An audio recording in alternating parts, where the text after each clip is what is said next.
2020 S-Works Venge in a size 52 with SRAM Red Zip 858 NSWs weighing at 7.86 kilos and in pounds, 17 pounds 5 ounces. Stay tuned after the video. We're free to buy a sound test on those Zip NSW 858s right there. Hey, how's it going, everyone?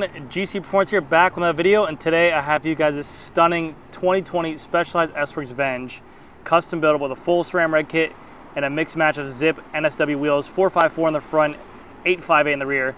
This is a Florida dream bike right here, guys. Absolutely beautiful. Before I get into the whole build on this bike itself, I want to go into a little bit of what I think about the Venge, where the Venge is right now, and hope for return in the future. So, the Specialized Venge was actually released, I think, somewhere around 2012. They released a full-on aero road bike that was literally a quick aerodynamic machine. The bike did so well, they made a first generation, they made a second generation, which was the Vias, and then they made the third generation, which is the model you see here. Only real complaints about the Venge that I heard from customers or even people who work from Specialized themselves is that the bike was a little bit vertically stiff. So when riding it, obviously, it's a very stiff bike laterally, but also you would feel a lot of the bumps in the roads, and it would just feel like a very harsh ride. But now with modernization to these bikes, modernization to these wide rim channels, and also these new tires being 700 by 28Cs, there really is no issue to it. So Specialized went ahead and mixed that with the Specialized Tarmac, and they mixed it with the Tarmac SL6 and the Venge, and they brought to you the Tarmac SL7 now. One bike to rule them all. They basically took these aerofoil frame shapes, the sharp looking fork design, the more straight edge to the frame, the drop seat stays as well, and then they lightened it up by making the frame shapes also a little bit more narrower or less material on the frame, where they felt was a little bit easier to make the frame lighter. So that brought to the Tarmac SL7. So they said that basically with the Tarmac SL7, it was just as aerodynamic as a Venge, maybe a little bit less, but you'd also gain benefit of being lighter weight than a S-Works Venge because there's less material to it. But that left a kind of an empty hole in people's hearts because they really did enjoy, one, the aggressive look of the Venge, but also on a flat straightaway, you did notice the Venge was a little bit quicker. It held speed easier. It was easier to maintain a top end speed or pedal stroke as well. So that's where we are here in Florida. We have a bunch of people building the Tarmac SL7 up, and the Tarmac SL7 is the one bike to rule them all. It definitely, if you have an area where there is some kind of climbs worked into your ride, it does help out because that bike is a little bit quicker and snappier up the hills. But people do miss this Venge. And there's a lot of companies like Trek, like Colnago, like Bianchi, I'm sure there's a bunch like Scott, all these other big companies that have a dedicated climbing bike, and then they also have a dedicated full-on aero road bike. Trek, you have the Amanda, which is their climbing bike, the Madonna, which is their aero bike, the Colnago, which is a V3RS, and then you have the Concept, you have the Scott Addict, and then you also have the Scott Foil. So there's a lot of companies out there that still have this dedicated aero bike, and it still does really well. Same with Canyon as well. So people are definitely missing the Venge. Hopefully one day in the near future we see a return of this bike because it is a beast of a bike. I have people who still climb, who used to race criteriums, who will buy this frame outfitted with 40mm wheels or 50mm wheels depending on the course, and they use it for criteriums. I'd have people who would buy this bike and fit it with CLX 32s for climbing because it was such an amazing bike. The way it handled and responded to power when you stepped on the bike, it was a beautiful bike. I mean, it's one of my favorites. It has a BB30 bottom bracket or OSPW 30 bottom bracket, which some people do not like, but you can go ahead and offset that like this guy did. He has a ceramic speed bottom bracket in here for a dub crank, and basically this just puts the open hole and puts a machine bottom bracket inside there to kind of fill that void. So if they do make a Venge in the future, I'm gonna guess that they're gonna go with a threaded bottom bracket later on down the road as well. But that was one of the only things really, was the OSPW bottom bracket and also the stiffness of the bike vertically. You have to listen to your customer base. I'm sure that, you know, for every average day rider, it was very stiff. But for those racers who bought the bike for use of what it was intended for, it made a lot of sense for them. But man, this bike is beautiful, man.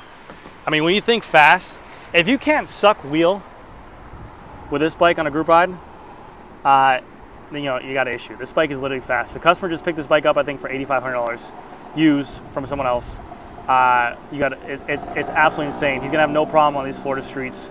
The 858, people might think that's a little bit deep for down here, but I mean, yeah, you have crosswinds, but you can be able to handle that with your butt sitting on the back of that back wheel. It's a beautiful bike, a beautiful mixture of components. So this color was amazing too. It's a liquid silver on the sidewalls, a matte S-Works color for the logo, and then if you go inside the frame, on all the inside finishings, you see how it's kind of matte silver here, but it has a white, kind of like they call it like the great white shark, where it was gray on the outside but white on the underbelly. It's kind of that same paint job.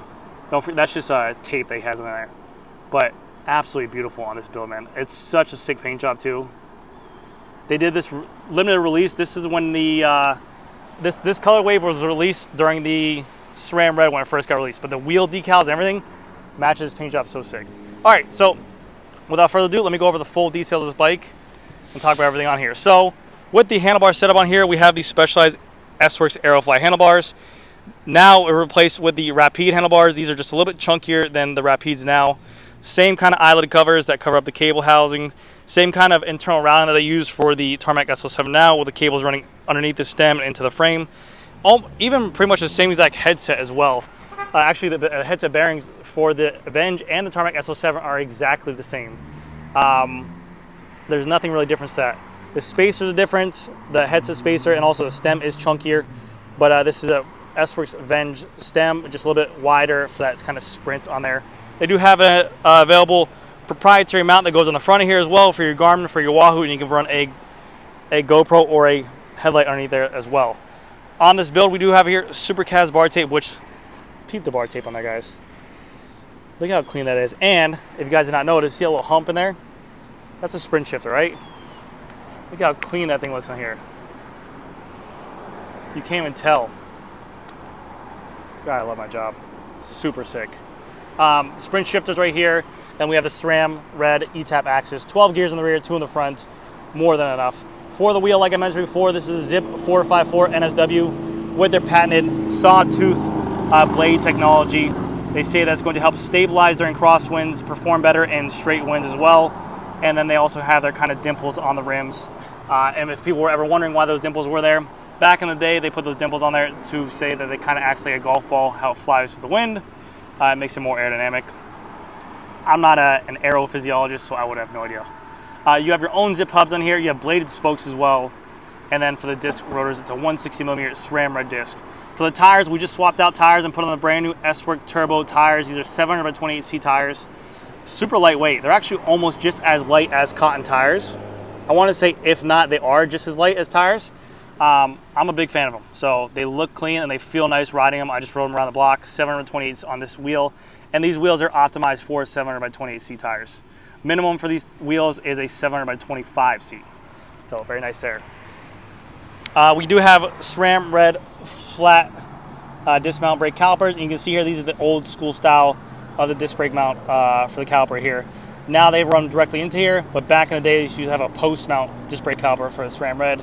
But that just is showing the bike's age, how long it's been around. For the bottom bracket on here, we do have a Ceramic Speed kit. This is Ceramic Speed BB30 to SRAM Dub bottom bracket conversion. It works very well with the SRAM Dub crank arm. We have Shimano Durace pedals, which is a complete no-no and taboo, but customer chooses it. We have a Venge logo on the top tube right here. Also, this part of the bike is more of a white color. We have Zip SL Speed water bottle cages front and rear. And then for the chainring, we have a SRAM Quark power meter, 50/37 tooth chainring, massive gears pushing with a SRAM Red flat top chain and a SRAM Red front derailleur. And then for the rear, we have on here a 1028 cassette Ceramic Speed OSPW for the full, let me get a sunlight better picture. For the full get up, this bike spins very nice. And stay tuned for after video where you're free to buy sun tests on these NSW 858s. That thing is a monster of a wheel. 85mm depth wheel on here. Crazy, crazy deep, but I absolutely love it. It looks insanely fast. And these sawtooth on here looks almost like snakeskin. It looks almost like too aggressive to a point where you're gonna touch, you're gonna get bit. Love it.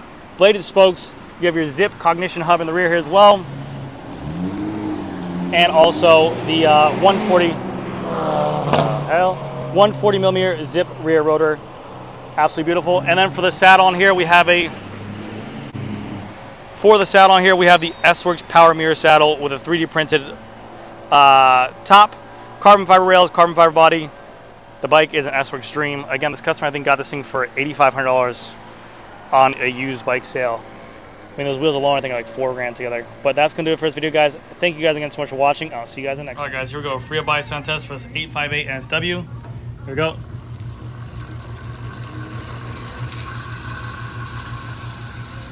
Very quiet because it has that magnetic hub inside there, so it kind of separates to allow less drag at top end speeds, and then once it gets to lower end speeds, you have more engagement on there.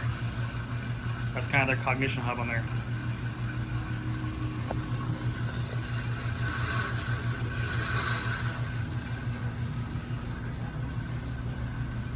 We got free spinning. Alright guys, that's gonna do it for this video. Thank you guys again so much for watching. I'll see you guys next video.